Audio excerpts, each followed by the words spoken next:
Ya, saudara, Anda masih bersama kami di Breaking News Kompas TV menjelang jalannya sidang lanjutan untuk kasus pembunuhan berencana terhadap Brigadir Joshua, dan sudah bergabung bersama kami secara daring Martin Lukas Simanjuntak, pengacara dari keluarga almarhum Joshua. Bang Martin, selamat pagi, salam sehat. Pagi.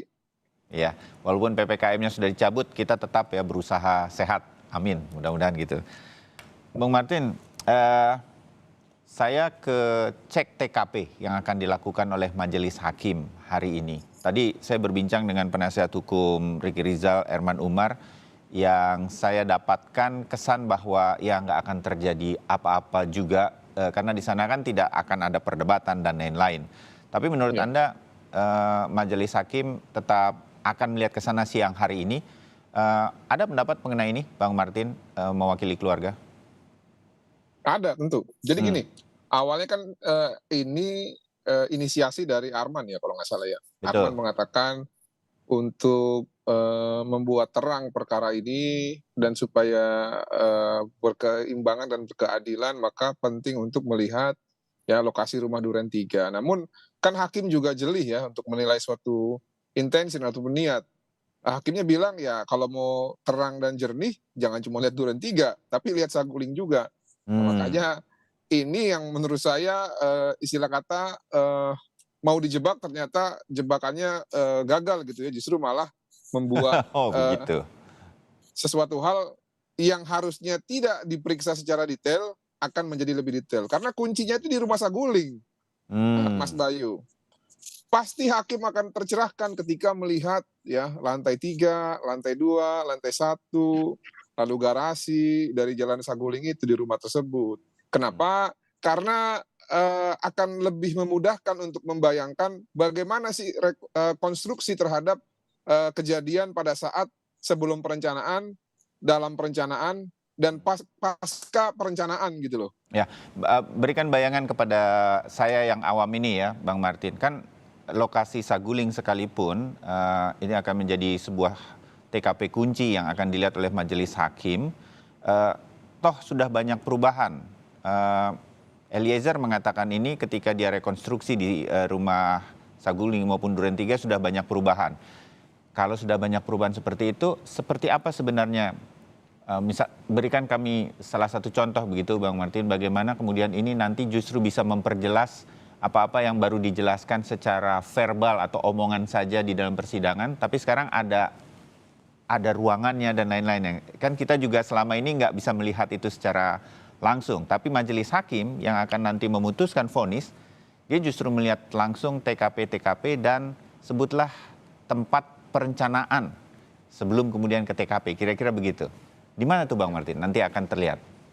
Ya, begini, kan nanti hakim bisa sesuaikan ya. Seperti contoh Hmm, Eliezer mengatakan ketika dia dipanggil naik lift gitu ya, iya. lalu, diperintahkan oleh Verdi Sambo untuk mengambil senjata. Nah, lalu ada lemari senjata ya, lalu Hmm, ada, percakapan antara Putri dengan disesuaikan jarak antara Verdi Sambo dengan Richard Eliezer itu kalau nggak salah 1,5 sampai 2 meter katanya pada saat berbicara. hmm, Nah, poin-poin pembicaraan itu kan perlu dipastikan disesuaikan dengan, lokasi pada saat, peristiwa itu terjadi. hmm, Apakah benar ada lemari senjata dan bagaimana bentuknya gitu ya. Lalu apakah, ketika Eliezer diberikan informasi terkait rencana dan Eliezer katanya mendengar juga bahwa Putri Candrawati berbisik-bisik gitu ya, jangan lupa pakai sarung tangan. hmm, Apakah dalam jarak 1,5 meter itu bisa dibuat suatu hipotesis bahwa memang mungkin saja Eliezer melihat dan juga mendengar. Jadi lebih hmm, sekedar untuk konfirmasi, Mas Bayu. iya. Nah, adapun untuk konstruksi bangunan ataupun tempat ataupun lokus ya, itu kan kalau, eee, apa namanya, dalam BAP kan ada, saya tidak begitu mencermati, tapi kan ada informasi yang mengatakan di beberapa titik itu ada CCTV kan. Iya. Walaupun sudah direnovasi rumahnya ataupun dihilangkan, tapi kan secara legal mind ya ataupun, pemikiran hukum atau logika hukum, hakim dapat menafsirkan bahwa memang benar nih, seharusnya di sini dua ada CCTV gitu ya, Hmm, tapi dicopot ataupun, jejaknya dihilangkan. Nah itu kan juga bisa membuat suatu keyakinan hakim, Mas Bayu, apabila adanya keterangan ya yang dihilangkan berdasarkan penghilangan barang bukti elektronik. Jadi lebih meyakinkan lagi hakim bahwa memang ada perencanaan di Jalan Saguling. Nah, tadinya kan yang saya lihat ya, Armand ini mencoba untuk meyakinkan hakim bahwa Verdi Sambo contoh tidak menembak ya. Karena apa? Jaraknya mungkin tidak memungkinkan gitu ya, dan segala macam itu. Namun ternyata ditarik sama hakim juga sampai dengan ke Saguling. Nah, ini menurut saya yang akan lebih bagus ke depan untuk memutus perkara ini nanti. Demikian. Ya, oke, terbayang. Jadi bangunan logika yang selama ini terbangun melalui persidangan dengan keterangan-keterangan saja, diceritakan saja, justru akan tergambar lokasinya, logikanya tuh lebih masuk logis, atau masuk akal atau tidak masuk akalnya justru akan lebih tergambar bagi majelis hakim. Bang Martin, ini pernah terjadi dalam pengalaman Anda di dunia persidangan begitu, dan kemudian justru ini menjadi sesuatu yang juga jadi bagian penting di dalam persidangan tersebut, Bang Martin? Pernah, tapi bersama-sama dengan hakim dalam persidangan pidana belum. Pada saat itu kami ada perkara di Jakarta Utara ya. Waktu itu ada seorang anak ataupun 2 orang anak yang dituduh pasal 170 ayat 3 kalau nggak salah, bersama-sama di muka umum menggunakan kekerasan menghilangkan nyawa orang lain gitu ya. Nah, kami mencari ya titik-titik peristiwa sesuai dengan dakwaan jaksa dan juga saksi dalam hal ini adalah si korban dan juga pelaku, untuk menyesuaikan apakah benar memang anak ini melakukan penusukan gitu ya, karena kan didakwanya menusuk. Tapi anak ini mengatakan bahkan dia itu tidak ada di tempat. Dan benar, pada saat kami rekonstruksi versi kami dan menanya kepada saksi-saksi yang ada di sekitar, anak itu tidak ada. Nah, makanya menurut saya kalau kita cocokkan dengan pengalaman ya, memang melihat TKP itu akan sangat membantu untuk membuat terang satu perkara gitu. Oke. Bung Martin, kami juga sudah tersambung dengan Asep Iwan Iriawan, pakar hukum pidana. Kang Asep? Oke. Ya, sekarang video dan audionya sudah hadir lagi, terima kasih. Beberapa waktu lagi mungkin kita akan bergabung dengan PN Jaksel, tapi kita sedang berbicara kali ini ditemani Martin Lukasi Manjuntak, pengacara keluarga almarhum Joshua. Kang Asep, kita lagi bicara hakim yang mau ke TKP ini ditemani jaksa penuntut umum, para penasihat terdakwa. Bung Martin bilang, bahasanya Bang Martin tadi diminta oleh kuasa hukum Verdi Sambo melihat Duren 3 saja, tapi hakim justru mau lihat Saguling juga. Ini jadi lebih bagus, kata Bung Martin begitu. Logikanya jadi akan lebih terbangun. Menurut Anda, Kang Asep, ini biasa dilakukan? Apa saja sebenarnya yang nanti ingin didapatkan majelis hakim dengan melihat langsung TKP yang selama ini hanya didengar saja? Kang Asep? Ya, pertama pemeriksaan setempat itu udah biasa, udah sering gitu kan. Karena itu biasanya itu untuk meyakinkan hakim. Misalkan gini, kalau di perdata itu sengketa Mas Bayu dengan Mas Martin, batas wilayah. Kata Mas Martin batasnya pohon jengkol, kata Mas Bayu enggak, pohon durian. Nah, dilihat di lapangan, oh begini. Atau misalkan batas-batas tertentu kan di pidana tuh suka lihat. Nah, kejadian kan kemarin tuh ada yang menyatakan di kejadian yang ruangannya kecil, dia tidak mendengar, dia tidak melihat. Nah, maka sering kata logikanya kan, kalau ruang segitu peletusan senjata tidak terdengar, tidak dilihat, pasti hakim senyum gitu kan, kita juga senyum. Nah, saya udah tahu tuh rumah dinas itu kan rumah dinas itu dekat dengan saya, Mas Bayu.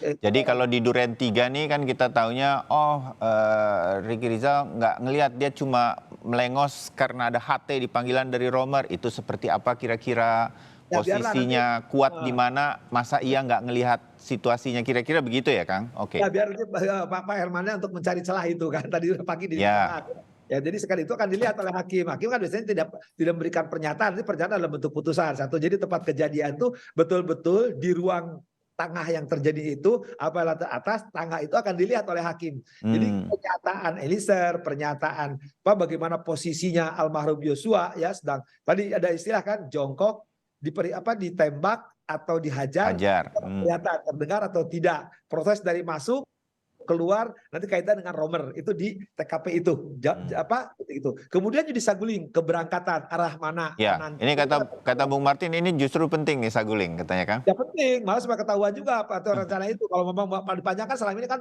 selalu akan dipatahkan tuh perencanaan. Kalau saya di saguling udah ketahu di Duren 3 udah ketahuan. Bahkan saya tambahkan lagi pendapatnya Pak Martin, ke Magelang sekalian. Jangan katanya ada perkosaan, kan perkosaan itu pindah-pindah tuh. Emang berkali-kali, kalau emang perkosaan enak kalau berkali-kali gitu bagi pemerkosa. Gitu. Oke. Kalau perkosa mah ngapain? Bila perlu ke Magelang. Kalau Magelang tuh kan mau dilihat. Kalau ada perkosaan, ya maaf harus katakan ini fakta hukum ya, karena sidangnya tertutup. Kan krek aja suara tempat tidur pasti bunyi kedengaran. Apalagi suara jeritan ya antara nikmat dan laknat masa nggak denger di situ di Magelang itu kan. Jadi kalau misalnya hakimnya nanti ke Magelang, masa ruang segini nggak kedengaran lagi goyang-goyangnya tempat tidur. Nah itu juga menarik kan. Kalau di Magelang soal goyangnya, ya kalau di saguling soal berangkatnya, kalau di Duren 3 soal menghilangkan nyawa itu. Jadi ini menarik sebenarnya. Tapi bagi saya sih sebenarnya fakta persidangan sudah cukup. Cuman saya kira kalau hakim mau jalan-jalan, dan capek lah 2002 kan berapa bulan kok di ruang sidang terus. Jalan-jalan ke Duren 3 itu kan deket dari selatan tuh tinggal lurus Mampang ya. Lurus Mampang tinggal nyampe itu. Deket tuh nggak nyampe setengah jam apalagi Pak Koridor. Dari situ ke saguling juga nggak jauh. Iya. Kali gitu juga bisa naik busway-nya ada turun di Duren 3 tuh. Jadi sekarang karena saya tadi pagi turun di situ Mas Martin ya Duren 3. Ini orang Bandung tapi hafal rute busway di Jakarta. Rumah saya di situ, rumah dinas saya juga dekat rumah dinas itu ke rumah para pejabat yang sekarang banyak pejabat ya, dari rumah Mahkamah Agung, rumah Kejaksaan, rumah Bappenas, rumah LAN. Nah kepolisian dekat, jadi kalau saya lewat hampir tiap hari ke Duren 3. Nah sekarang diganti bukan Duren 3, Sambo turun katanya. Ini di busway itu kadang-kadang kalau teman-teman kalau nyampe Duren 3, Sambo katanya karena Duren 3 gitu kan. Nah, jadi nggak jauh kalau turun Duren 3 ke Saguling maupun ke Duren 3 itu sangat dekat jalan kaki, apalagi ke rumah saya. Lebih dekat rumah saya di Warung Jati. Jadi sekarang pemeriksaan di tempat itu Mas Bayu sekali lagi itu hanya untuk meyakinkan hakim ya bahwa kejadian-kejadian ini yang diomongkan tadi kata-kata tidak terdengar, jongkok atau ditembak atau di sisi itu apakah dari posisi ketiga terdakwa Richard Eliezer, Sambo, kemudian Ricky Rizal, Kuat Ma'ruf memungkinkan sampai orang salah dengar semuanya begitu ya, ada yang jongkok, ada yang hajar, ada yang tembak. Kira-kira itu akan terbayang karena melihat ruangannya nanti seberapa besar sih ruangannya, terhalang oleh apa dan segala macam. Itu yang akan membuat nanti justru akan meyakinkan majelis hakim. Begitu ya Kang Asep? Apakah? Betul, kan gini, misalkan letusan senjata kejadian di ruang sekecil. Saya berani mengatakan sekecil itu masa tidak tahu. Jadi sekarang tinggal mana yang masuk akal. Apakah yang keterangan Richard Eliezer atau keterangan yang lainnya di ruang itu. Jadi itu akan menggambar, kalau saya lebih memang cukup di Duren 3. Tapi kalau lebih diyakinkan lagi tadi sebelah pentingnya kontinuitas atau runtut kejadian itu dari Saguling itu akan semakin terbuka. Artinya ada orang selalu bohong ya, ada yang selalu jujur, ada yang selalu bohong jujur gitu, ada ketahuan. Jadi tadi perjalanan Saguling maupun Magelang itu membuktikan ya bagaimana orang itu mengatakan cerita runtut atau cerita dibuat-buat atau narasi dirubah-ubah ya karena sekali lagi pembenaran demi pembelaan dengan justifikasi nanti menggunakan ahli itu akan ketahuan sama hakim. Jadi pemeriksaan setempat itu bagi hakim itu sekali lagi hanya untuk meyakinkan bahwa peristiwa ini yang benar tuh hanya si A atau si B, si C, si D. Sehingga nanti hakim itu cuma senyum-senyum ketika membuat putusan akan dibantai satu persatu pernyataan. Tadi misalkan tadi A mengatakan ini, B mengatakan ini, C mengatakan ini, sehingga fakta hukum yang sebenarnya adalah ini. Itu akan ketahuan di pertimbangan. Oke, ya. Bung Martin, kalaupun situasinya nanti justru bisa digunakan sebaik mungkin oleh jaksa penuntut umum dan terutama oleh majelis hakim untuk mendapatkan feel di tempat kejadian perkara ini, adakah hal-hal yang, karena Anda juga punya pengalaman mendampingi klien juga melihat sebuah TKP begitu seperti cerita Anda. Adakah hal-hal yang harus dijaga sedemikian rupa sehingga majelis hakim betul-betul nanti mendapatkan segala sesuatu untuk membuat terang benderang dan meyakinkan majelis hakim mengenai apa yang sebenarnya terjadi. Paling tidak apa saja hal-hal yang harus dijaga? menurut Anda, Bung Martin? Ya, kemarin sudah disampaikan oleh jaksa ya, saya pikir jaksa sudah sangat tepat itu mengatakan bahwa nantinya, karena ini kan kandangnya terdakwa ya, Ya. dan ranahnya itu lebih banyak nanti akan melihat seperti yang disampaikan oleh Kang Asep tadi untuk meyakinkan apakah ada atau tidak peristiwa. Kemarin sudah dikunci oleh jaksa penuntut umum yang mengatakan bahwa nanti tolong jangan ada agenda terselubung ya, ataupun mencoba untuk membuat suatu kesimpulan dalam hal untuk membuktikan ada atau tidaknya peristiwa ataupun mau menggiring opini. Nah, saya pikir sudah pas. Hakim juga mengatakan demikian. Nah, namun yang membuat komitmen itu adalah sayangnya Arman Hanis. Harusnya yang membuat komitmen itu Febri Diansyah itu. Karena kenapa? Sampai sejauh ini saya lihat yang paling sering membuat kesimpulan adalah yang bersangkutan. Nah, saya tambahkan satu lagi, Mas Bayu. Tadi mengenai pemeriksaan di tempat ya. Saya lihat salah satu materinya nanti mungkin yang akan kalaupun dicoba oleh mereka ya. Tadi kan udah sepakat tidak ada untuk membuktikan. Mereka ini mengajak majelis hakim ke Duren 3 adalah untuk meyakinkan bahwa Verdi Sambo itu berhenti ya di depan rumah karena melihat Joshua. Itu yang pertama. Nah, yang kedua, mereka mau meyakinkan bahwa rute Verdi Sambo yang katanya mau main badminton itu sejalan dengan rute ke Duren 3. Padahal tidak demikian. Ya, karena kenapa? Ada dua jalan, Mas. Saya juga kan pernah ke sana. Mau jalan keluar lewat yang mengarah ke Pancoran itu atau Kalibata yang belok ke kanan, atau lewat jalan satu lagi. Nah, kalau mau dicocok-cocokin sih bisa aja rutenya pas gitu kan. Katanya kan main badmintonnya di Depok. Tapi kan kalau kita berbicara logika, sebenarnya yang paling tepat itu kalau mau ke arah Depok ya lewat Pancoran ya. Bukan lewat jalan satu lagi. Nah, tapi ya kembali lagi, saya yakin lah niat mereka yang ingin mendapatkan manfaat justru akan mendapatkan mudarat ketika hakim itu justru diundang untuk melakukan pemeriksaan setempat. Demikian, terima kasih. Oke, Kang Asep, dalam berkunjung ke TKP seperti ini melakukan pemeriksaan sedemikian rupa dari majelis hakim, apakah kemudian agenda-agendanya sudah jelas atau nanti itu yang kan ini undangan atau ajakannya dari penasihat hukum Sambo? Tetapi apakah majelis hakim tetap memegang kendali? Saya mau ke sini dulu, saya mau begini dulu, saya akan coba rutenya dari begini dengan jalan kaki karena dari Saguling ke Duren 3 juga sebetulnya walking distance gitu. Apakah hal ini nanti tetap hakim, tetap pengadilan yang memegang kendali jalannya pemeriksaan TKP ini? Kang Asep. Mas Bayu ya, sebenarnya kalau lihat persidangan terakhir kan hakimnya lebih banyak ngantuk, tidur, tidak mendengarkan ya, agak ahli malah ahli dengerin ya. Sebenarnya itu bagi hakim sudah tahu tuh, sudah jadi barang itu ya. Nah, itu masalahnya saya berani taruhan. Kang Asep agak yakin dalam beberapa kali perbincangan kita terakhir ini Anda yakin bahwa sebetulnya hakim sudah tahu nih ya, begitu ya Kang Asep? Hanya perlu keyakinan kalau diperlukan itu juga. Mas Bayu, saya berani taruhan di sini ya. Ini bukan judi, supaya ini pembelajaran bagi siapapun. Kalau pernyataan saya salah, ya, saya bayar honornya dari Sambo ke teman saya Febri. Tapi sebaliknya kalau saya salah, balikin tuh honornya dia ke saya. Saya katakan ke Cianjur, Sukabumi dan Garut. Ya, berani taruhan. Bila perlu tambah kepala saya dan kepala Martin tuh. Saya berani taruhan ya. Jadi sekali lagi sekarang sebenarnya hakim tinggal senyum-senyum ya. Jadi sekali lagi mudah-mudahan Febri dengar ya sama Mala. Dia kawan saya juga dua-duanya ya. Jadi dulu sama-sama aktivis di korupsi, sekarang soal kita pendapat beda biasalah gitu kan ya. Jadi sekali lagi hakim itu sudah tahu semua ini, sudah jelas sebagai hakim ya. Cuman hakim itu supaya hakul yakin ya, super yakin lah ya gitu kan. Ya, lihat lokasinya. Jadi ketika nanti membuat pertimbangan, hakim semakin tenang gitu membuat pertimbangan. Satu itu. Kedua, nah hakim itu ini tinggal pertimbangannya tadi yang sering saya komporin ya. Pilihannya mati ya, seumur hidup, penjara. Nah, ketika selalu ini hakim ya memilih ini, kan hakim ini harus betul-betul ya keluar semuanya keilahiannya. Nah, ketika keluar keilahiannya itu tadi namanya wakil Tuhan nggak bisa dibohongin dong oleh umatnya gitu ya. Ketika umatnya bohong ini akan ketahuan. Nah, ketika ketahuan maka disitulah hakim akan marahnya. Tanda petik ya. Oh, ini orang masih bengeyel, masih bandel, bohong. Malah gue lihat di rumahnya. Oh, teman-temannya juga masih gini-gini. Oh, ternyata yang jujur cuma ini. Nah, itulah sebagai Mas Bayu. Jadi hakim sebenarnya udah jadi itu pertimbangan tuh. Tinggal nulis saja mati seumur hidup atau penjara.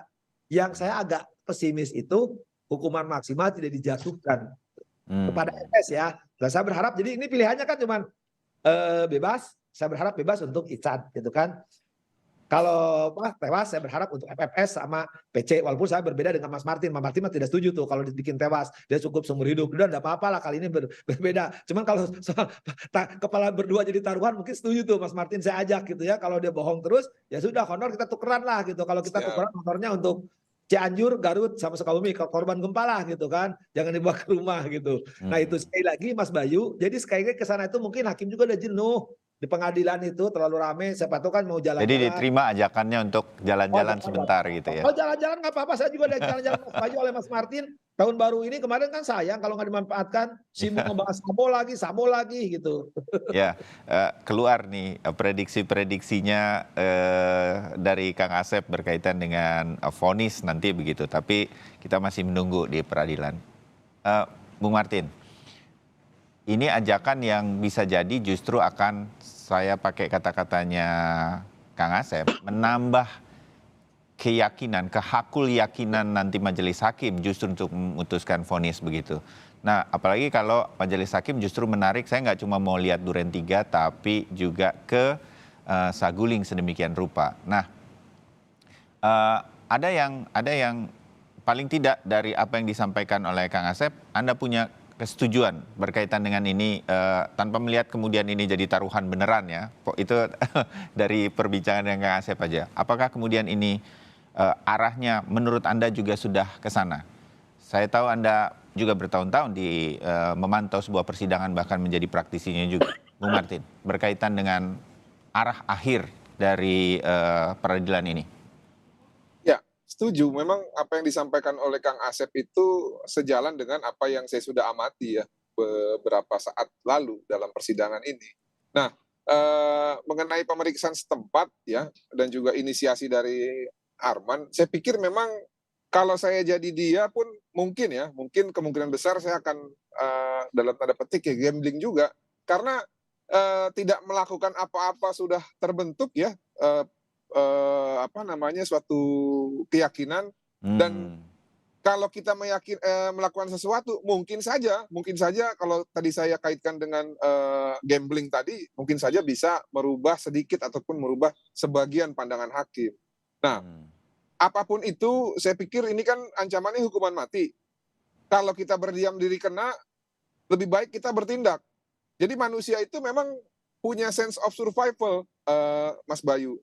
Lebih baik kita bergerak terus daripada kita berdiam diri, toh juga ujungnya kena juga. Nah, tapi saya sependapat bahwa memang dalam menentukan suatu langkah, haruslah kita ya dapat izin dari klien kita, dalam hal ini terdakwa. Nah, kalau saya lihat memang spekulasinya adalah terdakwa setuju dengan opsi ataupun nasihat hukum dari PH-nya. Dan saya pikir itu layak lah untuk dicoba ya, Mas Bayu. Nggak ada yang salah. Tapi ya kalau kita berpendapat, karena gini loh, varian-varian dalam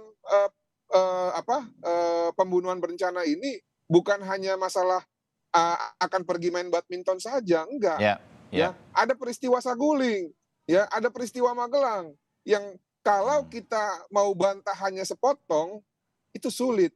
Ya, seperti contoh sarung tangan. Ya, sarung tangan itu kan selalu jadi perdebatan begitu satu fakta terungkap ya, yang sebenarnya di VR-nya juga tidak bisa disajikan, makanya menurut saya tidak akan dijadikan alat bukti. Namun langsung mau digeneralisir, menggugurkan seluruh dakwaan jaksa penuntut umum gitu, dan tidak ada sarung tangan tersebut di lokasi. Padahal ya, dengan tidak ada sarung tangan juga, kan masih ada senjata, masih ada peluru, masih ada orang yang dia pergunakan, yaitu Richard Eliezer, Ricky, dan Kuat. Jadi perencanaan itu bukan hanya terhadap satu varian ataupun satu tools. Nah, makanya menurut saya akan sulit untuk membantah itu semua gitu loh, Mas Bayu. Makanya kalau saya jadi mereka, saya lebih mencari hal-hal yang meringankan secara manusiawi. Dan itu sudah kami tawarkan sejak awal, tapi tidak pernah disambut. Demikian, terima kasih.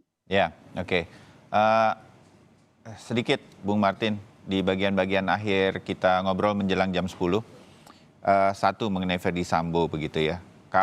Sudah kita bahas berkaitan juga dengan agenda hari ini. Agenda hari ini juga masih menghadirkan terdakwa Ricky Rizal dan juga mungkin hari Senin nanti masih Kuat Ma'ruf dengan sisa-sisa perizinan persidangan untuk menghadirkan saksi-saksi ahli yang meringankan begitu. keikutsertaan tampaknya menjadi upaya dari penasihat hukum Ricky Rizal dan juga Kuat Ma'ruf untuk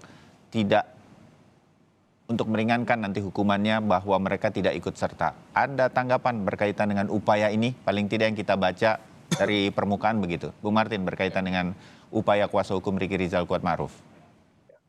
Yang pertama, selagi perkara ini diputus ataupun dituntut nantinya 340, maka terbuka kemungkinan besar mereka semua ikut ya.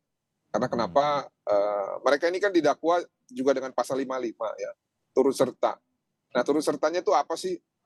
Ya, kemarin kan ada disampaikan meeting of mind ya, kehendak atas sesuatu. Ya, yang menurut saya penilaian ini adalah abstrak, dan tadi ahli pidana dari UI mengatakan ini subjektif ya, harus dibuktikan berdasarkan psikologi forensik. Menurut saya nggak perlu sampai sebegitu juga. Ada beberapa petunjuk kok yang sudah terungkap di persidangan, seperti contoh Ricky itu seharusnya berada di Magelang. Buat apa dia menyiapkan mobil? Buat apa dia satu mobil sama Putri Chandrawati? Buat apa dia mengikut sertakan Joshua ke dalam rumah yang akan menjadi tempat pembantaian Joshua? Lalu Kuat ngapain dia ikut-ikutan juga isolasi mandiri di Duren 3 gitu kan? Dan mereka ini kan semua menganggap atau Putri kan menganggap bahwa si Joshua ini adalah pelaku pemerkosaan. Kok bisa pelaku pemerkosaan di isolasi mandiri bersama-sama dengan si korbannya di dalam klaim tersebut? Ini kan nggak masuk akal. Nah, terus Kuat juga mendorong Joshua dan menarik Joshua dan menghempaskan Joshua ketika Verdi Sambo meminta untuk memanggil Joshua. Jadi menurut saya udahlah, mereka turut serta kok.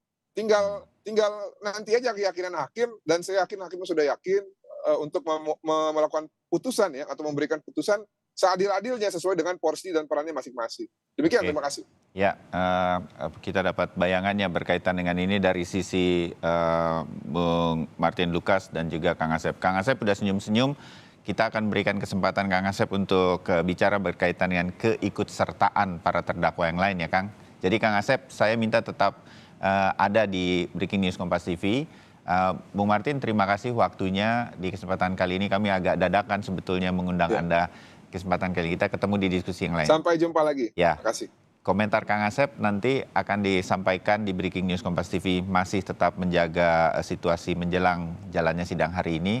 Tapi Kang Asep, saya yang pamit sebentar. Pascalis Iswari nanti yang akan menemani Kang Asep bersama kami di Breaking News Kompas TV. Tetap bersama Breaking News Kompas TV, saya pamit dan tetap diskusi bersama Asep Iwan Iriawan akan tetap hadir sesaat lagi. Tetap bersama kami.